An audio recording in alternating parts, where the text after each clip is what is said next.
Hello friends, welcome back to my channel. তো বন্ধুরা, এখন আমরা কথা বলবো সাকিব খানের আপকামিং ছবি, যেটা খুব সম্ভবত ঈদ রিলিজ হবে। আমরা সেই ছবিটার একটা এক্সক্লুসিভ আপডেট নিয়ে কথা বলবো। দেখো, প্রথমত একটা কথা বলি যে এই মুহূর্তে দাঁড়িয়ে ফ্যানেদের মধ্যে এবং বাংলাদেশের দর্শকদের মধ্যে একটা প্রশ্ন রয়েছে, একটা একটা জল্পনা কল্পনা বা ধোঁয়াশার মধ্যেই রয়েছে তারা, যে তার আপকামিং ঈদ রিলিজ কোন ছবিটা হবে, কালা জাহাঙ্গীর নাকি এক্স মেজরের ছবিটা, কোন ছবিটা হবে। এটা কিন্তু এখনো পর্যন্ত এটা নিয়ে কোনো ক্লিয়ারিফিকেশন পাওয়া যায়নি। জাস্ট এটুকুনি আমরা জানি যে তিনি ঈদের ছবি সাইন করেছেন সাকিব ফাহাদের সাথে। একটা একটা একটা ইউনিক প্রজেক্ট হবে, একটা বড় প্রজেক্ট হবে। এবং তখন আমরা যেটা জানতে পেরেছিলাম সেটা হচ্ছে এই কালা জাহাঙ্গীরের ছবিটা হবে। বাট সেটারও রিসেন্ট আপডেট এই ছবিটা হবে না, বা এই গল্প নিয়ে কাজ করবেন না তিনি, এমন একটা আপডেট। বাট ঈদের ছবি হবে, সেটা কোন ছবিটা হবে। সো আবারও একটা আপডেট আমরা পেলাম, রিসেন্ট একটা এক্সক্লুসিভ আপডেট। সেটা হচ্ছে যে সাকিব খানের ঈদ রিলিজ হবে এক্স মেজরের ছবিটায়। এবং এই যে এক্স মেজর যে ছবিটা হবে, সাকিব খান কোন রোলটা প্লে করবেন, মানে কোন মেজরের চরিত্রটা প্লে করতে চলেছেন, কোন এক্স মেজরের চরিত্রটা। তো যে আপডেটটা পাওয়া গেল সেটা হচ্ছে যে তিনি করবেন এক্স মেজর সিনহা, সিনহার চরিত্র প্লে করবেন। বাংলাদেশের একজন আর্মি। 2020 সালে একটা ঘটনা ঘটেছিল, একটা দুর্ঘটনা ঘটেছিল, সেই ইনসিডেন্ট এবং তার বীরত্বের কথা বলবে আর কি সাকিব খান এই ছবির মাধ্যমে। এখনো পর্যন্ত এই আপডেটটাই রয়েছে।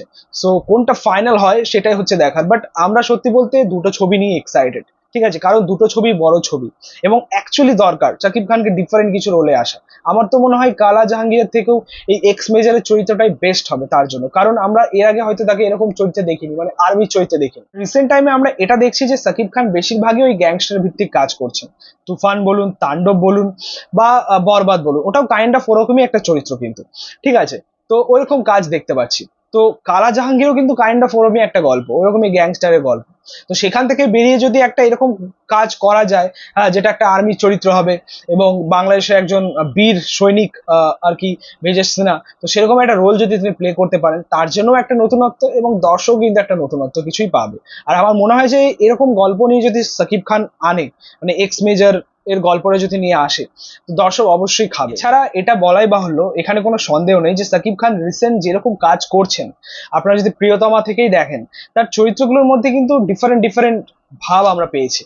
প্রিয়তমা থেকে তুফান, তুফান থেকে বরবাদ, বরবাদ থেকে যদি তোমরা দরদ, দরদ থেকে আর কি লাস্ট তাণ্ডব, প্রত্যেকটা চরিত্রের মধ্যে কিন্তু মানে আলাদা আলাদা ধরন পেয়েছি, ঠিক আছে। এই নয় যে তিনি একই চরিত্র বারবার করে গেছেন বা একই রকম কাজ করে গেছেন। সেখানে গেট আপ থেকে শুরু করে তার বডি পোশ্চার থেকে শুরু করে সবকিছুর মধ্যে চেঞ্জেস কিন্তু আমরা পেয়েছি। রিসেন্ট তাণ্ডবেও তার ভয়েস মডুলেশন আমরা পেয়েছি।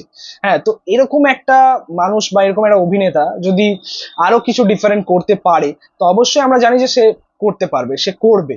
তো অ্যাকচুয়ালি তার এরকম একটা চরিত্র আনা দরকার এক্স মেজরের গল্পটা যদি হয়।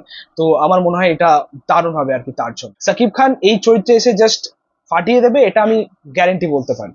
তো যাই হোক, এই ছিল আপডেট তার আপকামিং ঈদ রিলিজটা নিয়ে। আলটিমেটলি দেখা যাক কোন ছবিটা হয়, কালা জাহাঙ্গীর নাকি এক্স মেজরের ছবিটা, কোন ছবিটা হয় সেটা হচ্ছে দেখা। এখনো পর্যন্ত কিন্তু সমস্তটাই ধোঁয়াশার মধ্যে, কোনো ক্লিয়ারিফিকেশন নেই এখনো পর্যন্ত। তো যাই হোক, দেখা যাক।